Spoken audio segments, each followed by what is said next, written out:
దుఃఖము ఎలా వస్తుందంటే, కీర్తన గ్రంథము 31వ అధ్యాయము, కీర్తన గ్రంథము 31వ అధ్యాయము 10వ వచనములో ఒక మాటను మనం చూస్తూ ఉన్నాం.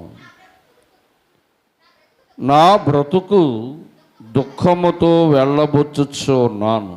కొందరు ఇలాగున పలుకుతూ ఉన్నారు, నా బ్రతుకు దుఃఖముతో వెళ్ళబుచ్చుచూ ఉన్నాను. ఎవరి కొరకు దుఃఖం వస్తుందంటే, దేవుని పిల్లరా, సామెతల గ్రంథము 20వ అధ్యాయం 1వ వచనములో, మద్యము తాగు భర్త వలన దుఃఖము కలుగుతుంది. కొందరు భర్తలు ఆయా సమయములలో మద్యము తాగి భార్యను బిడ్డలను దుఃఖపరుస్తూ ఉంటారు. గనుక ఈ మద్యము త్రాగు భర్తల వలన కుటుంబములో దుఃఖం వస్తుంది. రెండవదిగా, సామెతల గ్రంథము 25వ అధ్యాయం 24వ వచనము వలన గయ్యాలితనము భార్య వలన కుటుంబములో దుఃఖం వస్తుంది. ఈ మద్యము తాగే భర్త వలన లేనిపోని కలహములు గృహములో రావటం వలన ఆ కుటుంబానికి దుఃఖము. రెండవదిగా, గయ్యాలితో అంటే గయ్యాలి గల భార్యతో భర్త దుఃఖపడుతూ ఉంటాడు. భర్తతో గొడవి, ప్రక్కనున్న వారితో గొడవి, స్నేహితులారా ఇరుగు పొరుగు వారులతో గొడవి. ఈ గయ్యాలితనము భార్య వలన వారికి దుఃఖము కలుగుతుంది అని వాక్యము సెలవిస్తుంది. ఇక మూడవదిగా, సామెతల గ్రంథములో 10వ అధ్యాయము 1వ వచనములో, బుద్ధి లేని కుమారుని వలన,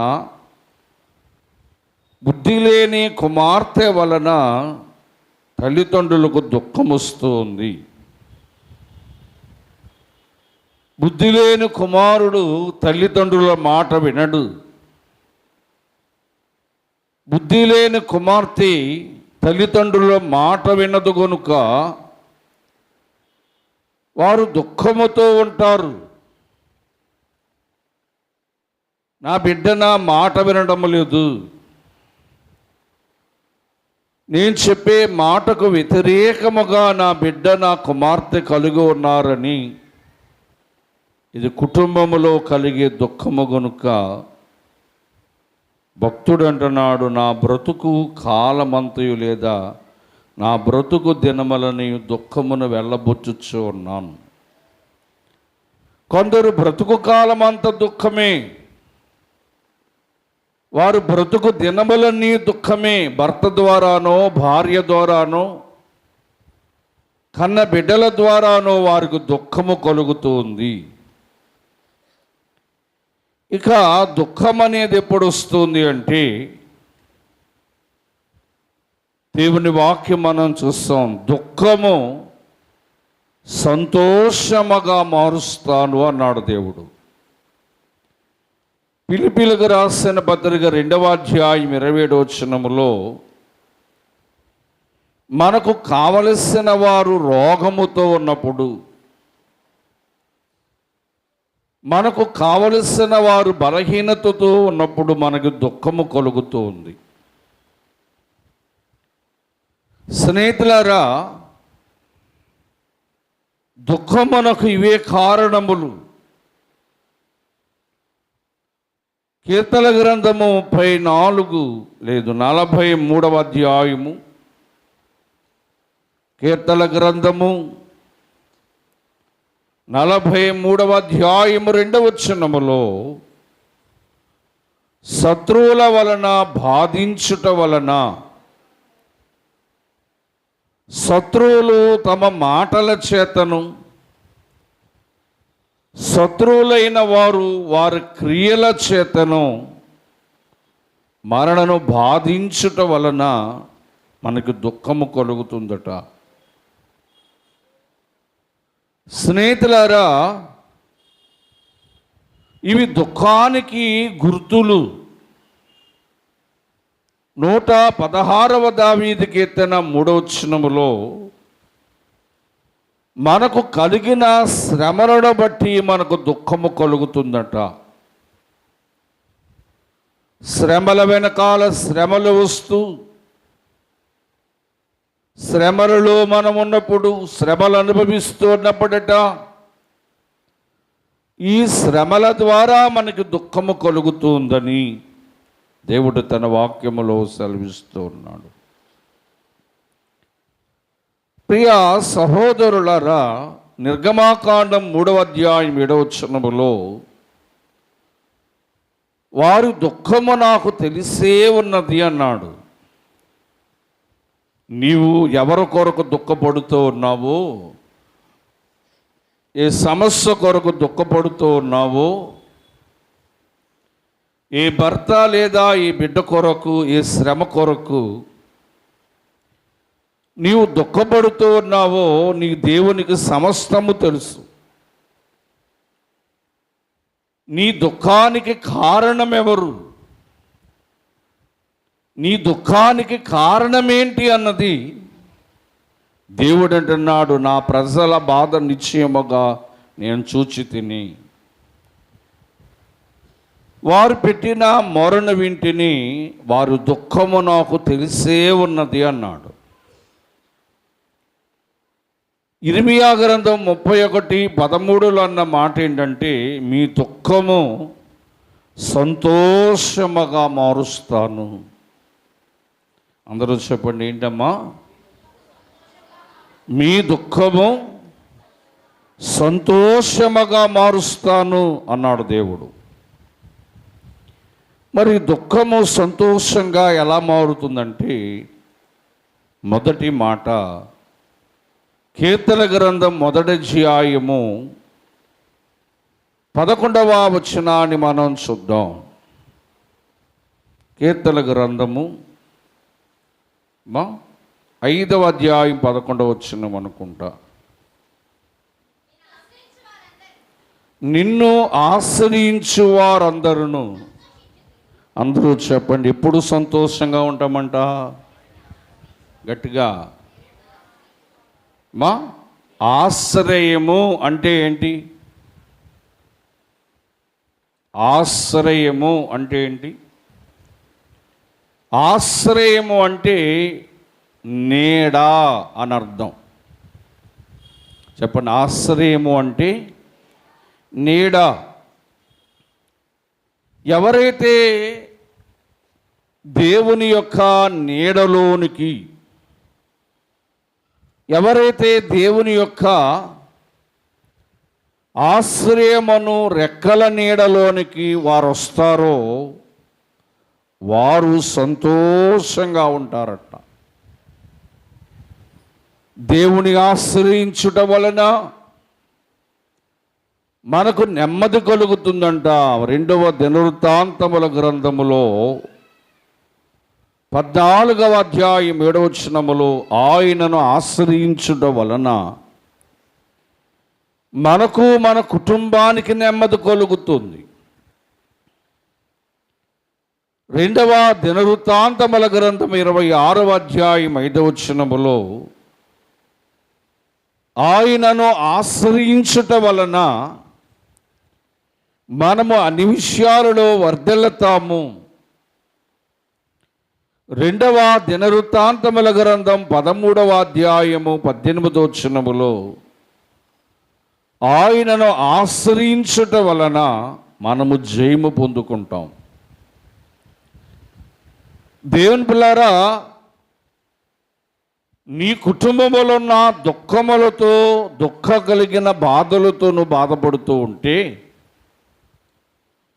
నీ దుఃఖము తీరే స్థలము ఏదంటే, నీ దుఃఖమును పోగొట్టేవారు ఎవరు అంటే దేవుడే. దేవునిని ఆశ్రయించుట వలన, లేదా దేవుని రెక్కల నీడను ఆశ్రయించుట వలన మనకు సంతోషము కలుగుతుందట.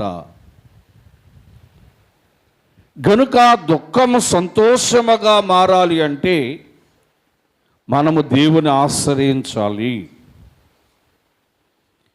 మనము సంతోషముగా ఉండాలి అంటే రెండవదిగా అంటున్నాడు 122వ దావీదు కీర్తన 122వ దావీదు కీర్తన మొదటి వచనాన్ని మనం చూద్దాం. దేవుని మందిరానికి వెళ్ళుద్దామని జనులు నాతో అన్నప్పుడు నాకు సంతోషము. ఇక రెండోదిగా, దుఃఖములో ఉన్న వారికి సంతోషం ఎక్కడ కలుగుతుందంటే దేవుని మందిరములోకి వచ్చినప్పుడు. స్నేహితులారా, దేవుని మందిరములో ఎవరైతే వచ్చి వారి ఉన్నారో వారి జీవితంలో సంతోషము కలుగుతుంది. మరి మీరు ఒక ప్రశ్న అడగవచ్చు నన్ను, అయ్యా మేము దేవుని సన్నిధికి వస్తున్నాం కానీ మేము సంతోషంగా లేము అని. దేవుని పిల్లారా, చిన్న ఉదాహరణ మనం చూద్దాం. ఒక వ్యక్తికి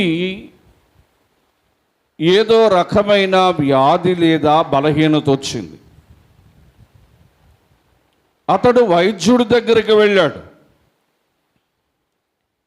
వైద్యుడు అతన్ని పరీక్షించి, అయ్యా ఈ వ్యాధి తగ్గాలి అంటే,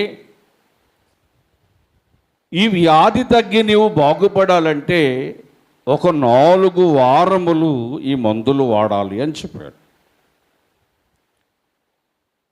సరే, ఈ బలహీనము కలిగిన వ్యాధిగ్రస్తుడు ఆ మందులు తీసుకుని ఇంటికి వచ్చి ఆ మందులు వేసుకున్నాడు. కానీ ఆ వ్యాధి లేదా బలహీనత తగ్గలేదు, లేదా కొంచెమే తగ్గింది అనుకుందాం. మరలా వైద్యుని దగ్గరికి వచ్చాడు. అయ్యా వైద్యుడా, నా బలహీనత, నా వ్యాధి తగ్గలేదండి అన్నాడు. అప్పుడు వైద్యుడు అన్నాడు, నువ్వు మందులు ఎన్ని వారాలు వేసుకున్నావు అంటే 2 వారాలు వేసుకున్నానండి అన్నాడు. మరి వైద్యుడు ఎన్ని వారాలు వేసుకోమన్నాడు? మాట్లాడండి. 4 వారాలు వేసుకోమన్నాడు. కానీ ఎన్ని వారాలు వేసుకున్నాడు? 2 వారాలు వేసుకున్నాడు. మరి అప్పుడు వైద్యుడు అంటాడు, నీ వ్యాధి సంపూర్తిగా తగ్గాలంటే 4 వారాలు మందులు వేసుకోవాలి కదా. మరి 2 వారాల మందులు వేసుకుంటే నీ జబ్బు కొద్దిగా తగ్గుతుంది. అలాగా ఆలోచన చేస్తే, గమనిస్తేనట, నువ్వు నెలలో 4 వారాలు మందిరానికి వస్తే 4 వారాలు నీ కుటుంబము నీవు దేవుని సన్నిధికి వస్తే నీవు నీ కుటుంబము సంతోషంగా ఉంటారు దేవుని మందిరంలో. ఏదో ఒక వారం వచ్చి 2 వారాలు మానేసి, ఆదివారం వస్తే శుక్రవారం మానేసి, శుక్రవారం వస్తే ఆదివారం మానేస్తే దేవుని మందిరములో నీకు సంతోషం ఎలా కలుగుతుంది?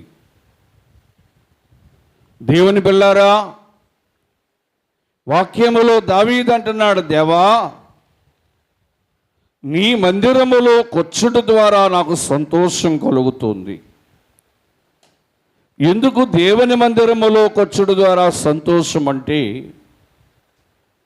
ఆయన మందిరములో సమృద్ధి గల ఆహారము, ఆయన మందిరములో సమృద్ధి గల ఆరోగ్యము, ఆయన మందిరములో సమృద్ధి గల మేలుడు దాచి ఉంచాడు కనుక ఆయన మందిరములో కొచ్చుట ద్వారా నీ దుఃఖము సంతోషంగా మార్చబడుతుంది. చెప్పండి, ఎలాగ సంతోషం వస్తుందంట? అందరూ చెప్పాలి. ఒకటి, దేవుని ఆశ్రయించుట వలన. ఏమా నోరులు లేవా? బెల్లం మొక్కలు ఉన్నాయా? ఆశ్రయించుట వలన. గట్టిగా చెప్పండి, ఏంటి? సంతోషము. రెండవదిగా, దేవుని మందిరములో కూర్చుట వలన, దేవుని మందిరములో మన కుటుంబమంతా ఉండుట వలన మనకు సంతోషము. ఇక మూడవదిగా మనం చూస్తే 119వ దావీదు కీర్తన, 119వ దావీదు కీర్తన 77వ వచనములో ఒక మాట ఉంది. నీ ధర్మశాస్త్రమనే వాక్యము నాకు సంతోషాన్నిస్తుంది. ధర్మశాస్త్రము అంటే ఏంటంటే దేవుని వాక్యం. దేవుని వాక్యము అంటే దేవుని మాట. మీరు ఒక మాట గమనించాలి. మన ఎవరికైనా దుఃఖం ఉందనుకోండి, దుఃఖపడుతున్నాం అనుకోండి, మనకు కావలసిన వారితో మనం మాట్లాడితే మన దుఃఖం ఏమవుద్ది? మాట్లాడండి. ఆ దుఃఖము కాస్త ఓదార్పు వస్తుంది. అలాగే నీవు దుఃఖములో ఉన్నప్పుడు దేవుని వాక్యము చదువుట వలన, దేవుని వాక్యమును ధ్యానించుట వలన, దేవునితో నీవు మాట్లాడుట వలన నీకు సంతోషం కలుగుతుందంట. దేవుని వాక్యం మనకు సంతోషం ఇచ్చేది, మన బాధలలో మనకి నెమ్మదిచ్చేది. గనుక దేవుడు తన వాక్యములన్న మాట, మీ దుఃఖమును నేను సంతోషముగా మారుస్తాను. నీ భర్త వల్ల దుఃఖమైనా, నీ భార్య వల్ల, నీ బిడ్డల వల్ల దుఃఖమైనా, నీకు కలిగిన వారి యొక్క రోగమును బట్టి దుఃఖమైనా, నీ దుఃఖమును నేను సంతోషంగా మారుస్తాను అన్నాడు. దుఃఖము ఎలాగ సంతోషంగా మార్చబడుతుందంటే, దేవునిని ఆశ్రయించినప్పుడు నీ దుఃఖము సంతోషంగా మారుతుంది. నీవు నీ కుటుంబము దేవుని మందిరములోకి వచ్చినప్పుడు నువ్వు సంతోషముగా ఉంటావు. నీ కుటుంబములో సంతోషం ఉంటుంది. నీవు దేవుని వాక్యాన్ని ధ్యానించుట వలన, దేవుని మాటలు వినుట వలన, దేవుని వాక్యమును పఠించుట వలన ఈ ధర్మశాస్త్రం అనే వాక్యము మనకు సంతోషమునిస్తుంది. దేవుని వాక్యము మన పాపములను శుద్ధి చేసేది కనుక దేవుని వాక్యం మనం చదువుతున్నప్పుడట మనలో ఉన్న పాపాన్ని శుద్ధి చేసి, మనలో ఉన్న అవివేకాన్ని శుద్ధి చేసి, మన అపవిత్రతను శుద్ధి చేసి మనకు సంతోషాన్ని ఇస్తుంది. గనుక ఇక నాలుగోదిగా మనం చూస్తే లూకాసు వార్త 19వ అధ్యాయము 6వ వచనములో జకయ్య అనే మనుష్యుడు కనబడుతూ ఉన్నాడు. జకయ్య త్వరగా దిగి సంతోషముతో ఆయనను చేర్చుకొనెను. స్నేహితులారా, ఎవరిని చేర్చుకున్నాడు అంటే యేసు ప్రభువారిని తన ఇంటిలోనికి చేర్చుకున్నాడు. గమనించండి ఈ మాటను. ఎవరు దేవునికి తమ హృదయములో చేర్చుకునే వారి ఉన్నారు, ఎవరు దేవునికి తన హృదయములో చోటిచ్చు వారి ఉన్నారో వారు సంతోషంగా ఉంటారు. దేవుని పిల్లారా, మరి నీ హృదయములో ప్రభువును చేర్చుకుంటున్నావా? లేకపోతే నీ హృదయమంతా ఐహిక విచారములు కలిగి ఉన్నావా?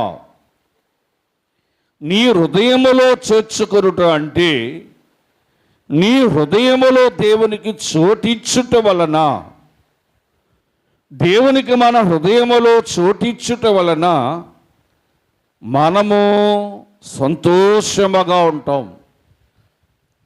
మన హృదయములో ఉన్న దేవుడు మనకు సంతోషాన్నిచ్చేవాడే ఉన్నాడు. నీ హృదయములో ఉన్న దుఃఖమంతా తీసివేసి నీ హృదయములో సంతోషమిచ్చేవాడే ఉన్నాడు. కొందరు దేవునికి చోటు ఇవ్వకుండా తమ బిడ్డలకు చోటిస్తారు. తమ హృదయములో దేవునికి చోటు ఇవ్వకుండా తన భార్యకు చోటిస్తారు. దేవునికి తన హృదయములో చోటు ఇవ్వకుండా తమ భర్తకు చోటిస్తారు కనుక వారు దుఃఖపడుతూ ఉంటారు. స్నేహితులారా, జక్కయ్య ఎలాగున దేవుని తన ఇంట చేర్చుకున్నాడో నీవు ఈ ఉదయ సమయములో నీ దుఃఖమును తొలగించే దేవునిని నీ హృదయములో చేర్చుకునుట వలన, నీ హృదయములో చోటిచ్చుట వలన నీకు సంతోషం, నువ్వు సంతోషముగా మార్చబడతావు. ఇక ఐదవదిగా మనం చూస్తే కీర్తన గ్రంథము 40వ అధ్యాయం, కీర్తన గ్రంథము 40వ అధ్యాయము 8వ వచనాన్ని మనం చూస్తున్నాం. నా దేవా, నీ చిత్తము నెరవేర్చుట నాకు సంతోషం. దేవుని స్తోత్రం, దేవుని స్తోత్రం. దేవుని పిల్లారా, దేవుని చిత్తము అంటే దేవుని ఇష్టాన్ని నెరవేర్చాలి మనం. కానీ వాళ్ళు సంతోషంగా ఎందుకు లేవంటే, నీ ఇష్టం ఉంటే ప్రార్థనకు వస్తావు, నీకు ఇష్టం లేకపోతే ప్రార్థన మానేస్తావు. నీ ఇష్టం ఉంటే బైబిల్ చదువుతావు, నీ ఇష్టం లేకపోతే బైబిల్ చదవడం మానేస్తావు. ఎవరైనా దేవుని మందిరానికి రా అంటే నేను రాను, నా ఇష్టం, నేను అక్కడికి వెళ్తాను, నా ఇష్టం, నేను ఇది తింటాను, నా ఇష్టము, నేను ఎలా ఉంటాను, నా ఇష్టం, నేను ఇది తాగుతాను, నా ఇష్టము, నేను వారితో మాట్లాడతానంటావు. ఎప్పుడైతే నీ ఇష్టము నీ ఇష్టము నీ ఇష్టం అంటావో, నీ ఇష్టము వల్ల నీకు సంతోషం కలగదు. దేవుని పిల్లారా, నీ ఇష్టాన్ని చంపుకొని దేవుని ఇష్ట ప్రకారముగా మనం జీవించినప్పుడు, దేవుని చిత్త ప్రకారముగా మనం బ్రతికినప్పుడు మనము సంతోషంగా ఉంటామంట. దావీదు అంటున్నాడు, దేవా, నీ చిత్తమును బట్టి నాకు సంతోషం కలుగుతుంది. గనుక ఇప్పటి వరకు కూడా నీ ఇష్టముతో నీవెక్కడికి పడితే అక్కడికి వెళుతున్నావేమో, నీ ఇష్టం వచ్చినట్టు త్రాగుతున్నావేమో, నీ ఇష్టం వచ్చినట్టు తిరుగుతున్నావేమో, నీ ఇష్టం వచ్చినట్టు మాట్లాడుతున్నావేమో, నీ ఇష్టం వచ్చినట్టు ప్రవర్తిస్తున్నావేమో. నీ ఇష్టమైతే నీకు దుఃఖమే, నీ మనస్సులో దుఃఖమే. నీ ఇష్టాన్ని నువ్వు చంపుకొని దేవుని ఇష్టాన్ని నెరవేర్చువారిలాగా, దేవుని చిత్తాన్ని నెరవేర్చువారిలాగుంటే మనకు సంతోషము అని దేవుడు సెలవిస్తున్నాడు. దుఃఖమును తొలగించి ఆయన సంతోషము ఎలాగిచ్చేవాడు అంటే ఆయన చిత్తమును నెరవేర్చుట వలన మనకు సంతోషం. ఇక ఆరోదిగా మనం చూస్తే ఫిలిప్పీయులకు రాసిన పత్రిక 1వ అధ్యాయము 5వ వచనాన్ని మనం చూద్దాం. ఫిలిప్పీయులకు రాసిన పత్రిక 1వ అధ్యాయము 5వ వచనం. నేను మీ అందరి నిమిత్తము చెయ్యు ప్రతి ప్రార్థన వలన ఏమి ఇంగేస్తున్నవి? నేను మీ కొరకు చెయ్యు ప్రార్థన వలన ఎల్లప్పుడూ లేదా ఎప్పుడును నేను సంతోషంగా ఉంటాను. దేవుని స్తోత్రం. నీ కొరకు నువ్వు ప్రార్థన చేసుకున్నప్పుడు నువ్వు సంతోషంగా ఉంటావు. నీవు ఇతరుల కొరకు ప్రార్థన చేసినప్పుడు నువ్వు సంతోషంగా ఉంటావు. స్నేహితులారా, దేవుడు మన దుఃఖాన్ని సంతోషముగా ఎలా మార్చగలడు అంటే, నీవు ఇతరుల కొరకు ప్రార్థన చేయటం వలన నీ దుఃఖము సంతోషముగా మార్చబడుతుంది. నీవు నీ కొరకు, నీ కుటుంబము కొరకు నువ్వు ప్రార్థించుట వలన నీ దుఃఖము సంతోషముగా మార్చబడుతుంది. దేవుని పిల్లారా, అప్పుడప్పుడు ప్రార్థన చేయాలా? ఎప్పుడు ప్రార్థన చేయాలా? ఏముందమ్మా అక్కడ? అప్పుడప్పుడు చేయాలందా? ఎప్పుడు సంతోషంగా ఉంటామంట? మన దుఃఖము ఎప్పుడు సంతోషముగా మార్చబడుతుందంటే చెప్పండి ఇప్పుడమ్మా, ఎల్లప్పుడూ మనము ప్రార్థన చేసినప్పుడు మనం సంతోషముగా ఉంటాం.